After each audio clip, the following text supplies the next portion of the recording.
Good evening, everybody. I'm coming to you today from my living room. I felt like I needed a change of scenery from the bedroom. So today, actually, I went for a walk in the sunshine. It was absolutely freezing.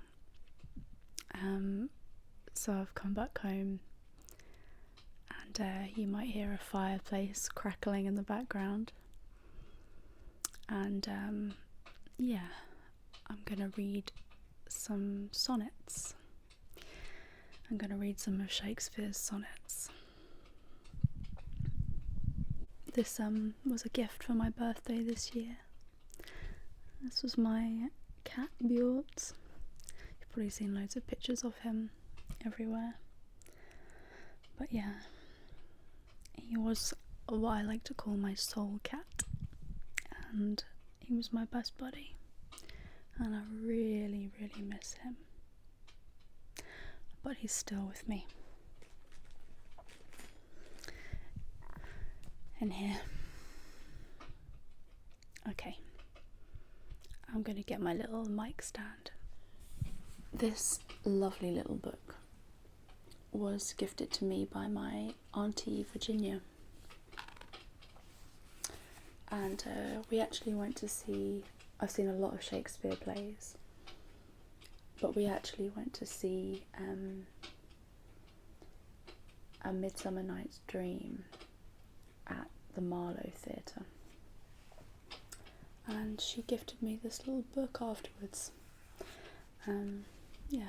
It's really beautiful. We've seen quite a few plays over the years. One very interesting one, we went to Stratford-upon-Avon, and I've been a couple of times to Stratford-upon-Avon actually with my family, and we went to see The Merchant of Venice, but it was actually The Merchant of Vegas. So the whole production was set in Las Vegas. It was very interesting. It was fun for the whole family. We had some young family members with us, and they really enjoyed it as well. I think that's the amazing thing about Shakespeare, is that the stories are so timeless that you can bring it up to date very easily, and if you get a good actor, like you would from the Royal Shakespeare Company, delivering the lines as they are meant, and really, focusing on the words that communicate what this sort of old English language really means, then anyone can understand it. They say that communication is, only a very small part is language and words, and the rest is, intonation, body language, movement, eye contact, so yeah, I find that very interesting.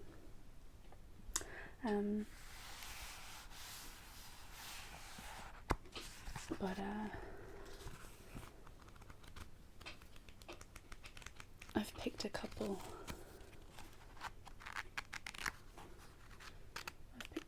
today of these sonnets, some funny ones.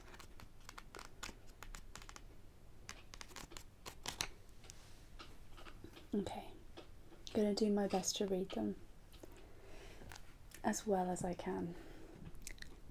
Betwixt mine eye and heart a league is took, and each doth good turns now unto the other.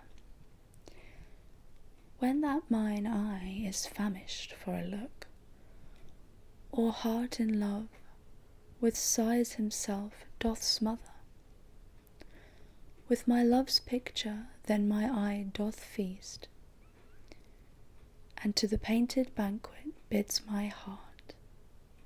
Another time mine eye is mine heart's guest, and in his thoughts of love doth share a part. So either by thy picture or my love, thyself away art present still with me. For thou not farther than my thoughts canst move, and I am still with them, and they with thee.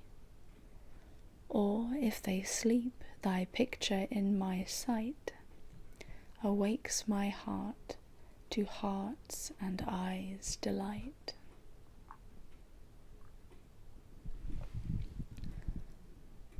Mine eye and my heart are at a mortal war, how to divide the conquest of thy sight.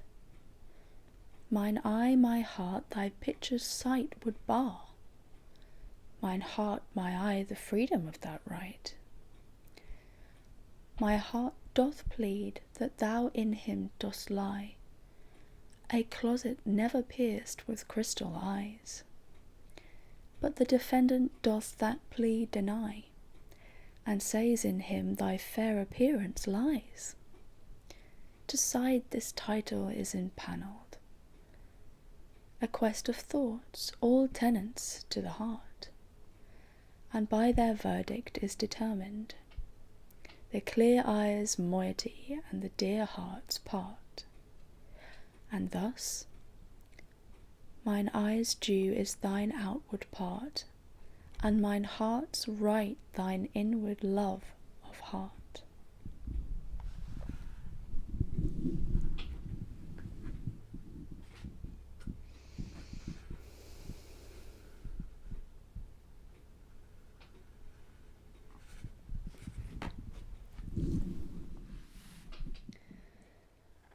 Full many a glorious morning have I seen flatter the mountain tops with sovereign eye, kissing with golden face the meadows green, gliding pale streams with heavenly alchemy. Anon permit the basest clouds to ride with ugly rack on his celestial face, and from the forlorn world his visage hide, stealing unseen to west with his disgrace. Even so my sun one early morn did shine, with all triumphant splendour on my brow. But out, alack, he was but 1 hour mine. The religion cloud hath masked him from me now. Yet him for this my love no whit disdaineth. Sons of the world may stain when heaven's sun staineth.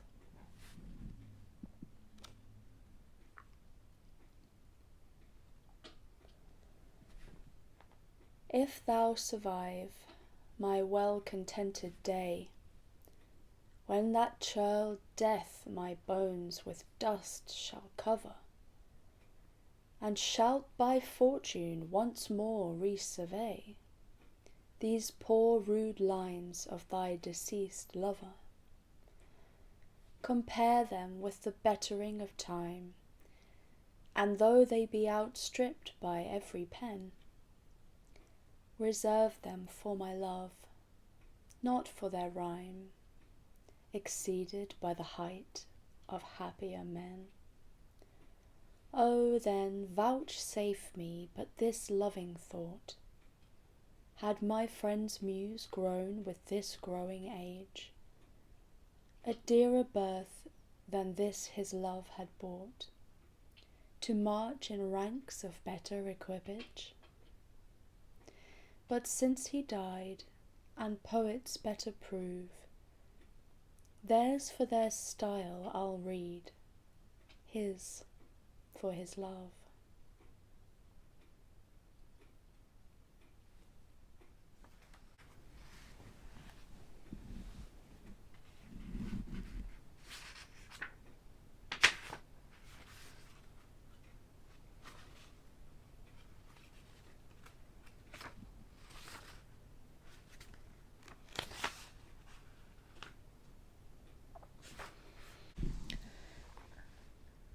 So are you to my thoughts as food to life. or as sweet seasoned showers are to the ground. And for the peace of you I hold such strife, as twixt a miser and his wealth is found. Now proud as an enjoyer, and anon, doubting the filching age will steal his treasure. Now counting best to be with you alone, then bettered that the world may see my pleasure. Sometime all full with feasting on your sight, and by clean starved for a look, possessing or pursuing no delight, save what is had or must from you be took. Thus do I pine and surfeit day by day, or gluttoning on all away.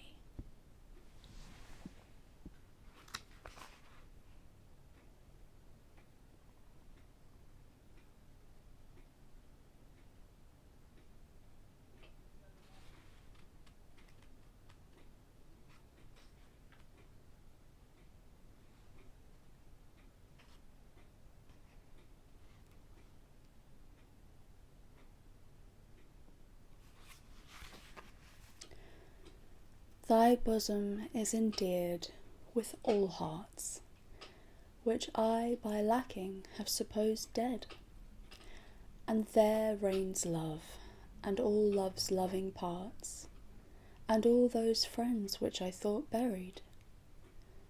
How many a holy and obsequious tear hath dear religious love stolen from mine eyes, as interest of the dead which now appear, but things removed that hidden in thee lie.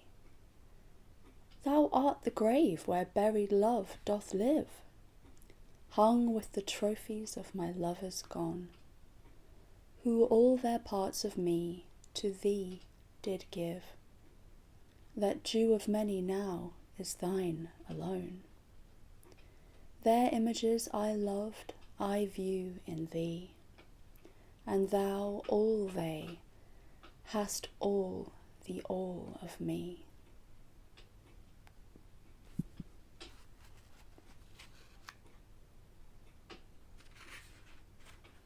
I do love a love sonnet.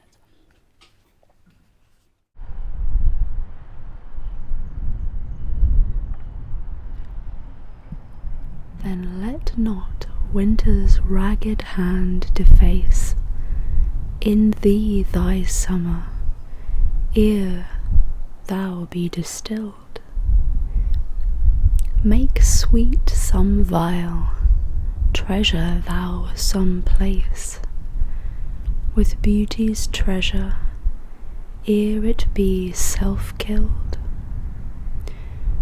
That use is not forbidden usury,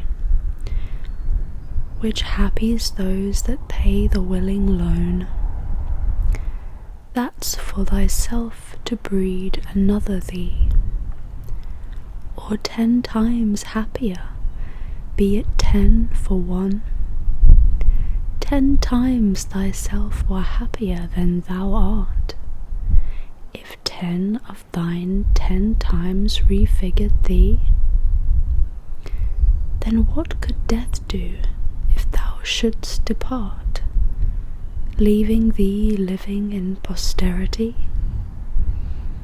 Be not self-willed, for thou art much too fair to be death's conquest, and make worms thine heir.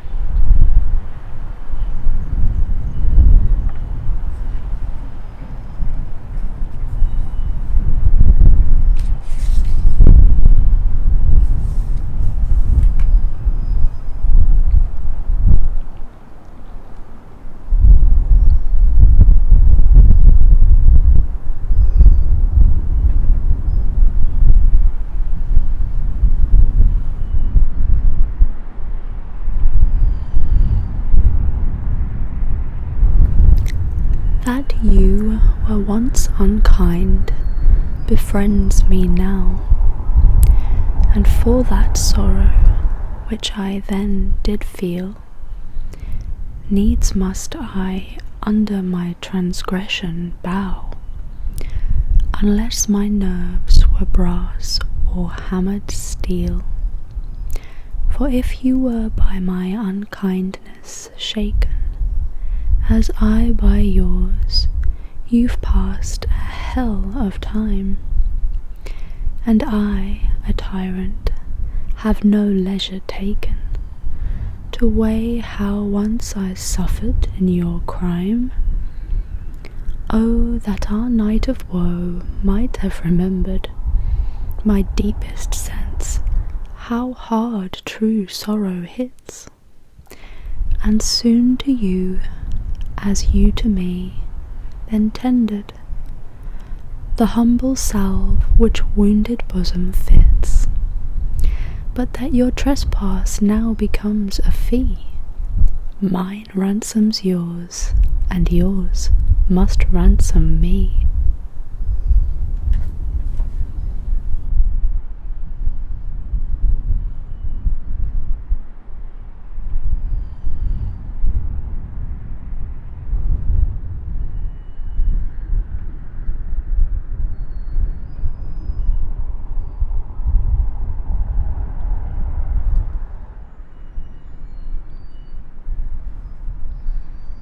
I really hope you can hear all those creaking boats.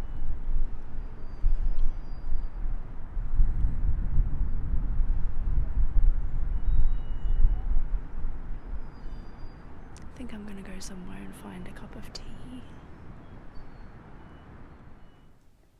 Since brass, nor stone, nor earth, nor boundless sea, but sad mortality o'ersways their power, how with this rage shall beauty hold a plea, whose action is no stronger than a flower? Oh, how shall summer's honey breath hold out against the wreckful siege of battering days, when rocks impregnable are not so stout, nor gates of steel so strong, but time decays? O fearful meditation, where, alack, shall time's best jewel from time's chest lie hid? Or what strong hand can hold his swift foot back?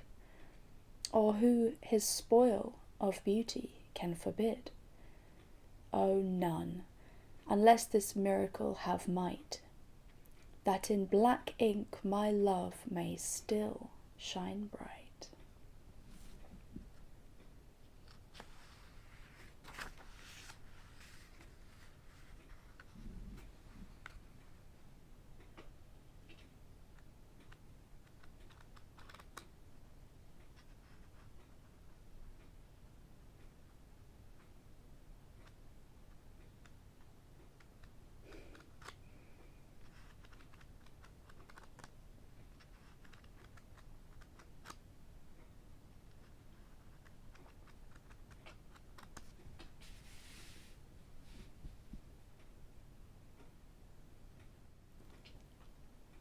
Sin of self-love possesseth all mine eye, and all my soul, and all my every part, and for this sin there is no remedy. It is so grounded inward in my heart, methinks no face so gracious is as mine, no shape so true, no truth of such account, and for myself mine own worth do define, as I all other in all worths surmount. But when my glass shows me myself indeed, beated and chopped with tanned antiquity, mine own self-love quite contrary I read. Self so self-loving were iniquity. 'Tis thee, myself, that for myself I praise, painting my age with beauty of thy days.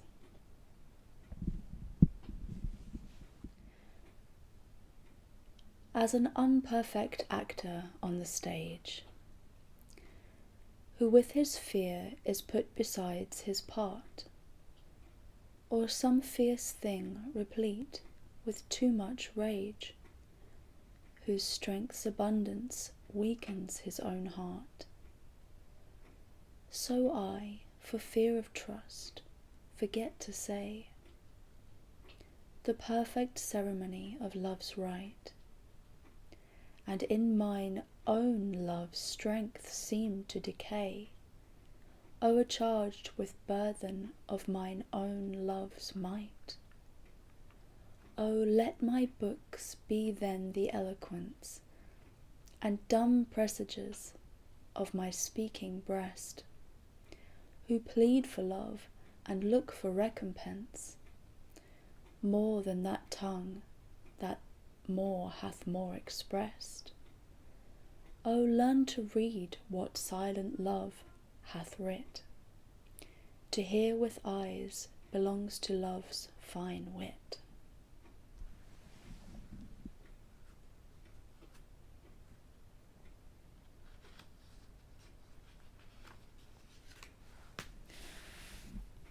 My glass shall not persuade me I am old, so long as youth and thou are of one date.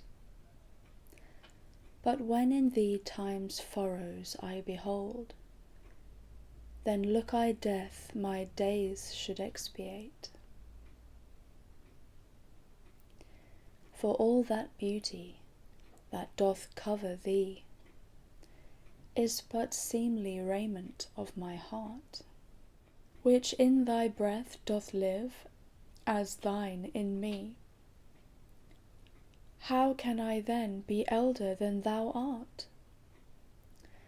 O therefore, love, be of thyself so weary, as I not for myself, but for thee will, bearing my heart, which I will keep so chary, as tender nurse her babe from faring ill.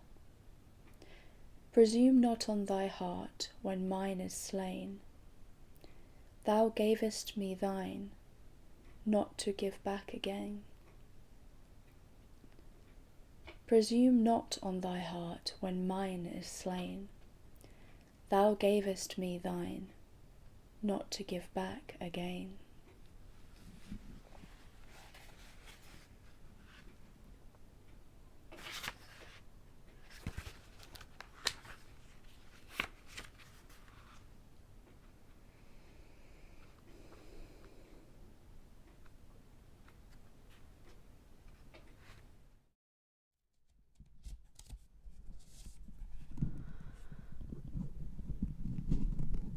Why didst thou promise such a beauteous day, and make me travel forth without my cloak, to let base clouds o'ertake me in my way, hiding thy bravery in their rotten smoke?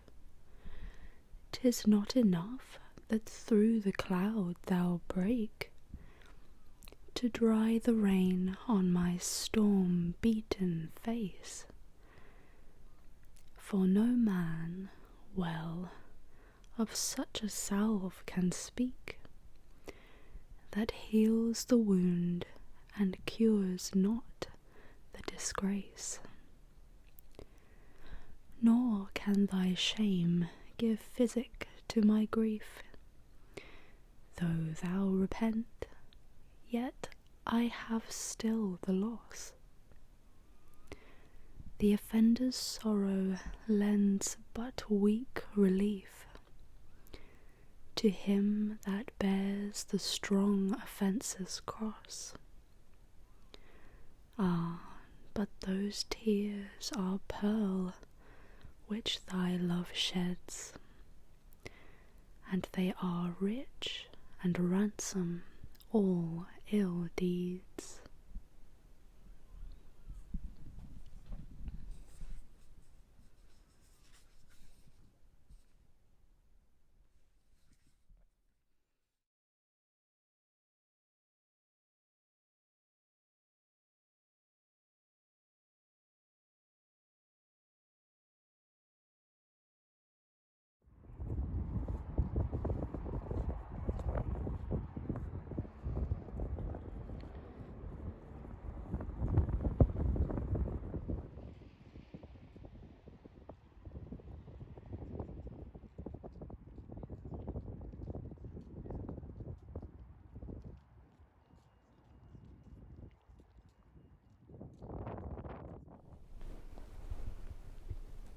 I just got back after reading aloud some poetry. Poetry night. I'm just giving my baby some love.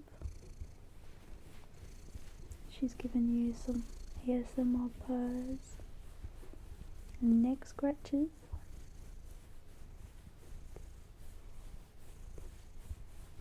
What a lovely baby. Oh, is she a good girl?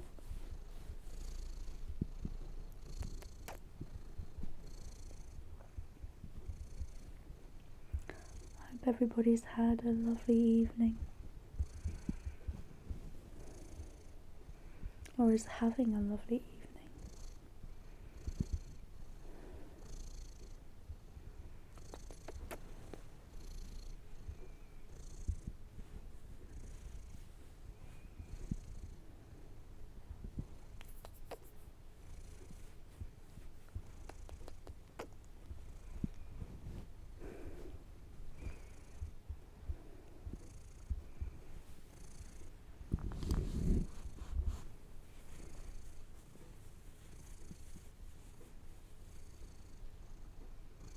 Gonna say night night, Lucicita. Night night, everybody.